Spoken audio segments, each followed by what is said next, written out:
Wait, what? What? Oh, I'm sorry. I don't know why I think it's so funny. Intrepid Studios, focus on your game.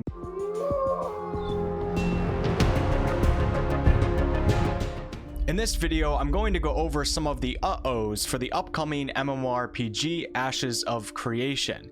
But are these actually uh-ohs? Well, obviously, most of this is going to be subjective, but I'm going to give you guys my personal thoughts on topics from the lead game designer leaving, to the cash shop, to the content creator program, and even briefly touch on the $500 alpha price tag. Man, my camera, what the hell is my camera doing? And just so you guys know, some of the gameplay footage that I'm showing in this video is from their most recent development update stream, where they showed us some more Siege gameplay. I have to admit, they did it again. I have to admit that I was actually really impressed. For more Ashes of Creation content, make sure to hit that subscribe button. I'll put links to my Twitter and my Discord server below. Let's get right into it.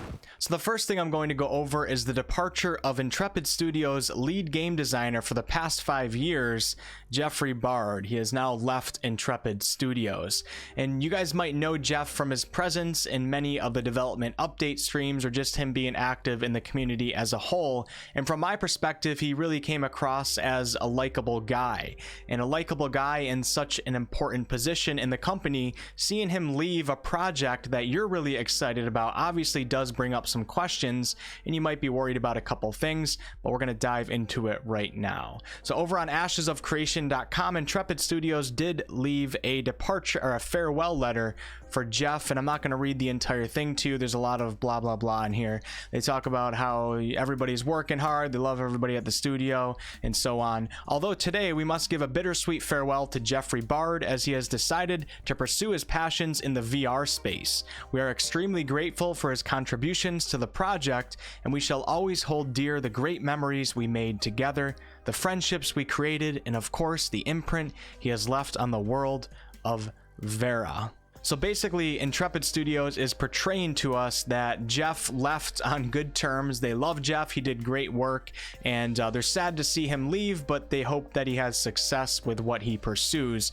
So this is obviously good news that they did this, but it doesn't really tell us much, because we do have to keep in mind that it's in Intrepid Studios' best interest to part ways with Jeff in a professional, polite manner, regardless of what truly happened, even if it was kind of an ugly party. We of course don't know this, but it is definitely in their best interest to do so. So it's just something to keep in mind. So at this point now we have to look for a response from Jeff, and luckily we did get one, because if he didn't respond to this, then it would be an obvious red flag. Jeff said things such as it gave him a considerable amount of sadness that he had to announce his departure from the Intrepid team. It was an incredible experience with so many memories that he'll cherish.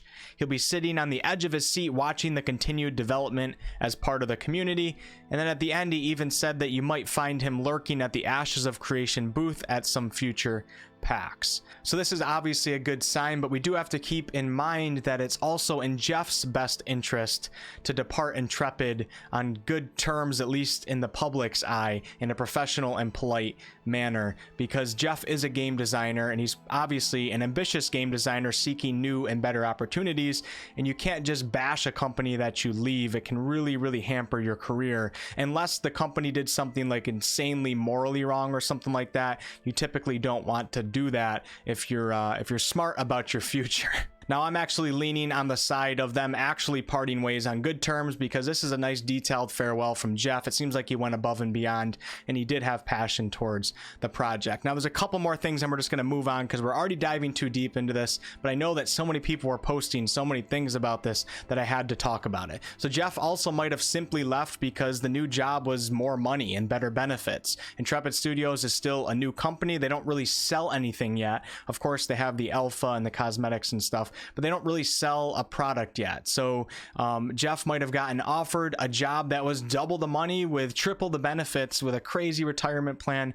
Who really knows? It could happen. It's definitely a possibility, but this new job for Jeff might have really just been a nice boost financially, and maybe just the job just sounded better to him. Not only is he working in VR now, which he claims is one of his passions. I know that the most hyped MMO is Ashes of Creation, but virtually virtual reality is revolutionary, and I think it's really going to change the future of gaming. While Ashes of Creation will be cool for a little while, virtual reality is legit probably the future. In fact, I bet you that we'll be dueling outside of Iron Forge not too long in the future, and some of you guys are going to be dropping dead from heart attacks because you're not used to that type of gaming. But anyways, virtual reality is really important, and Jeff might value it as that, despite Ashes of Creation being such a cool looking project. Also, it's important to keep in mind that Jeff works for Steven. This game is Steven's vision. Now, I don't want to speak for Jeff, but if it was myself in that position, I would be honored to have that job and it would be great for the resume. But ultimately in life, I'd want to do more. I wouldn't want to be enacting out someone else's vision. I'd want my own. So if a better job eventually presented itself where I was given more freedom to really just do something to satisfy my own creative freedoms, I would absolutely take it, even if the lead game designer job was just a really good job. Even Intrepid says it here in their article. They say that from the beginning, Jeff's focus has been to help implement the vision that Steven has for Ashes of Creation. So let's just think about this. Do you guys think Jeff's life goal is to implement other people's visions? Maybe, but probably not. He seems like an ambitious man, and he might have gotten just a much better job where he can really take control and do some things that he wants to do. So I don't want to look into it any more than that. This is not really a red flag for myself. It's something to keep in mind for the future, just to have in the back of your head and know that he did leave.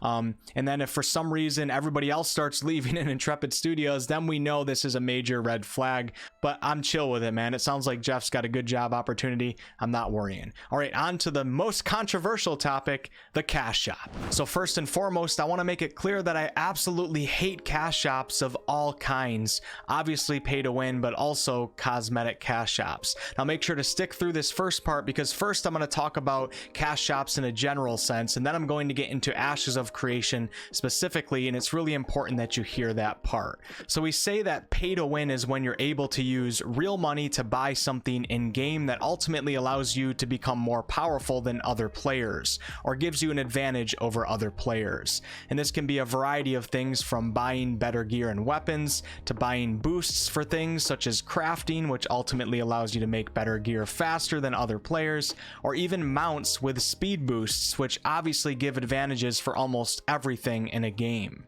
Generally speaking, it seems like most of us agree that we hate pay-to-win cash shops. It's a red flag, and it's a contagious, greedy plague on the industry. But the real question here is, what really is winning in an MMO, and is that winning definition the same for everyone? Is it PvP related? Of course, that's a given. Anything PvP based where you can win and lose has something to do with winning. But what I think we have seemingly started to forget is that winning for many players is actually about achieving things. And how are these achievements represented? By the way that your character looks. If you're a PvP god, you earn that PvP gear. And how do people know that you have that gear? By the way it looks. Maybe you've grinded a raid boss for 6 months straight and finally got the best set of gear that you can possibly get. And how do people know that you have that gear? And how is it represented? By the way that it looks. Maybe you've become a master crafter and put insane amounts of time into blacksmithing. And how do people know? Because the swords you make look a certain way. They're prestigious. They look prestigious. Now, of course, the stats of the gear matter very much, but the way that these stats are represented is by in-game visuals, and this is what truly makes things exciting to pursue. Maybe you lost your wife, kids, your job, and your house grinding for an insanely rare mount. Well, what do you have to show for this? A mount that looks a certain way. The way that things look in an MMO is perhaps one of the most important parts of why MMOs thrive and why players care so much about putting in the time. When things look good, you're winning and everyone knows it. Now, I guess the guy who lost his house, his job, and his kids, he's not technically winning, but he is winning in the game, and that's what matters most. Now, unfortunately, we've put a price tag on the way that things look, an out-of-game price tag, meaning IRL money, and this is through cosmetic cash shops. This not only dilutes the overall significance of the way that things look in an MMO, but it also excludes players who don't have as much money and aren't as fortunate enough, or should I say lucky enough, to be able to spend an extra $50 a month on making shitty armor look like raid gear. Cosmetic cash shops are literally rewarding players that have more IRL money, and at the same time making the entire MMO less worthy of your time. paid cosmetics ruin something that used to be so precious, and that's working for your gear and having that hard work be represented by you looking like a badass. I actually really enjoyed being the player with the crappy gear and then seeing another player walk by me with vines sprouting out of his pauldrons and poison dripping from his daggers. It really just added so much to the game, and I wanted to just be that guy one day. I was so motivated to be a part of the world, and I wanted to talk to him about how he got it, and this experience is kind of going away in MMOs, and it's pretty sad. So as you guys can see, I just don't like cosmetic cash shops no matter how they're implemented. I would rather pay a box price or a higher subscription fee. For cripe's sake, I'd rather pay a lot more money to keep this crap out of my games. I think it has more of a negative effect on the overall game than many players actually realize. With that said, let's talk about the Ashes of Creation cash shop. Now the good news is that Intrepid has said repeatedly that they will not include anything that's pay to win. So they're obviously referring to pay to win in the traditional sense that we talked about earlier. Cosmetics and skins will offer no added benefits apart from the way that they look.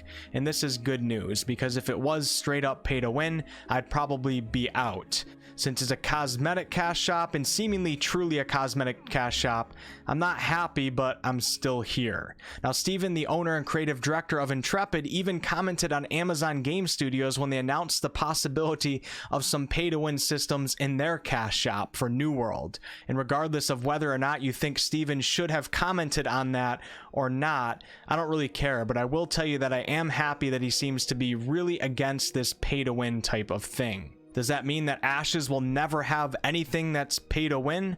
Well, they have actually said that before, but it's of course not guaranteed, but it's a win for now. It's a good start.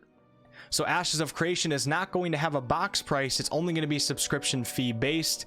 And this is one of the reasons as to why they're implementing this cosmetic cash shop, or so they say. Now, over on the Ashes wiki, we have a quote directly from Steven, and it says, "It's important to remember Ashes is a no box cost subscription only game with an optional cosmetic marketplace.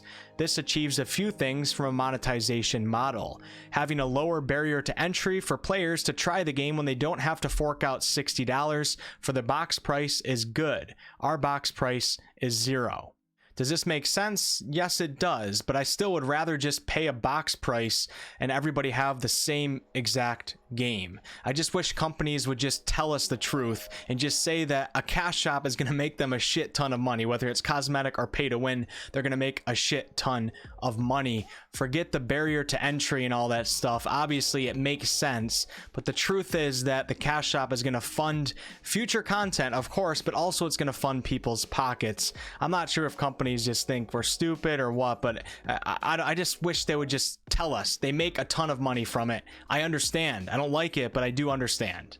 So more good news, if we can call it that, is that many of the cosmetics that you can buy will actually require you to already have earned the initial piece of gear or mount in the game. So if you buy a special mount skin, you have to already have that mount that corresponds to that skin.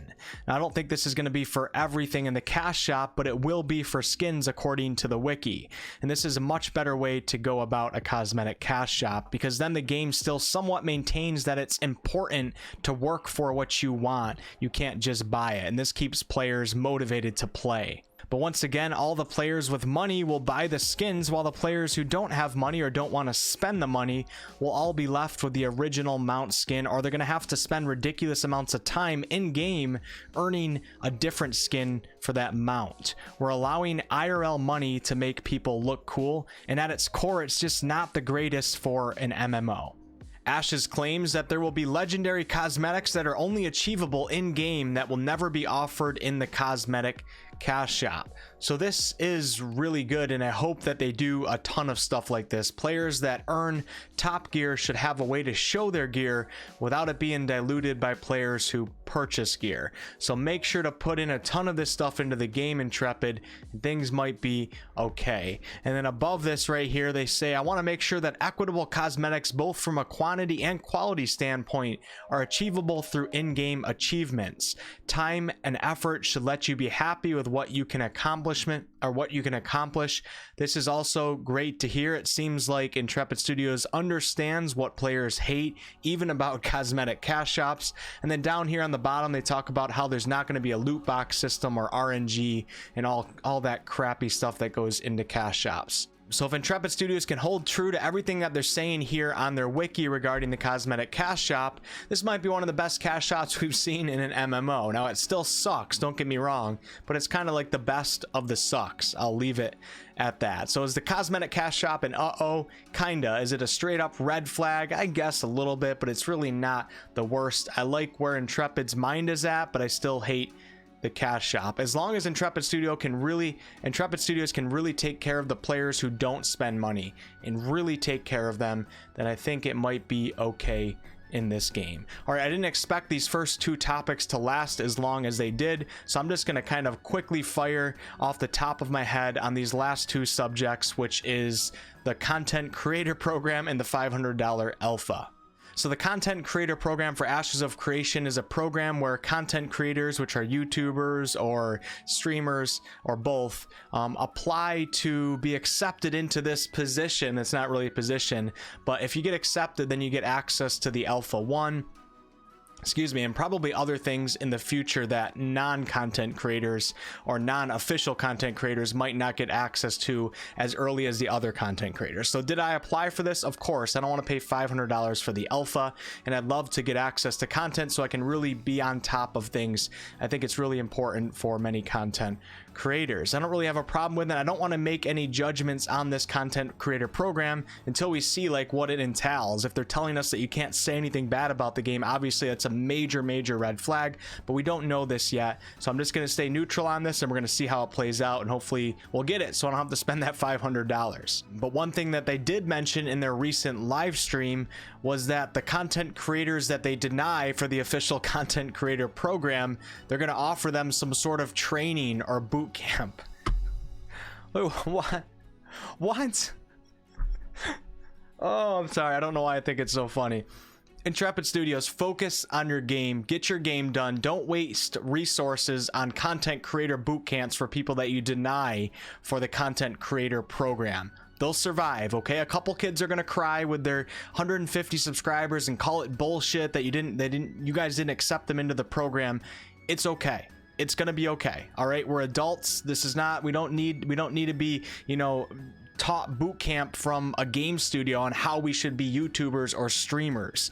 You learn this by watching other YouTubers, watching videos specifically for how to become a bigger YouTuber, watching professional streamers. We don't look for gaming studios to give tips on what we should be doing. I don't know. Does Intrepid Studios happen to have like a bunch of famous streamers and YouTubers working for Intrepid Studios? Maybe that's a good thing.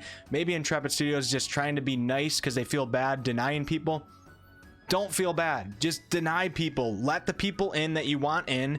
Obviously, you guys say that numbers don't matter with subscribers and stuff, but it matters to a certain point. Of course, you can't just give everybody that says they're a content creator access to your game. Having a certain amount of subscribers or followers is proof in a way of how long you've been doing this and how hard you're willing to work. So we understand. I understand. If I don't get in, I'm not going to start crying. I'm not going to be petty. I'm going to move on and freaking find a way to cover the game without being in the official content creator program. This is how life is. It's brutal, especially on the internet. We don't need Intrepid Studios to give us hugs and tell us what we're doing wrong. So please focus on the game. Don't spend resources on this content creator bootcamp training. Just move on and create the game and accept the people that you think are at the level that you want for your game. Oh God. All right. Anyways, now let's quickly talk about the $500 alpha price tag. Now this obviously looks bad on paper, and when you charge $500 to get into an alpha, there's going to be a large amount of the population that just are pissed off, and I understand, and I'm not sure if charging $500 was the right way to go about it, but I do understand why they did that. So if they did an open application process for the alpha, or even charged $50 or $100, there would be thousands upon thousands upon thousands of people that want to get into the alpha simply just to screw around and play it. When you put a $500 price tag on it, you're assuming that anybody who's willing to spend that insane amount of money is going to take the alpha really seriously. And it makes sense. If you spend $500, you're really going to look into what you're getting, and you're going to know that you're part of this testing phase and that they really need you. Now, there's all sorts of other benefits that come with the $500, like a certain amount of in-game subscription time, cosmetics, and all that stuff. But it really does make sense. When you charge that much, there's only going to be so many people that do it, and everybody, and I would assume that like 75+% of people that do it are going to actually take it seriously. Now, the reason why it sucks is because it does exclude people that don't have money, and that always just sucks. I mean, but the thing is, most people shouldn't be participating in the alpha anyways. But whenever you exclude people on the basis of money, which goes back a little bit to the cosmetic cash shop, it's just a shitty thing, and I don't like it, especially in video games. Although I understand the $500 price tag, I think it's probably going to do what they want it to do.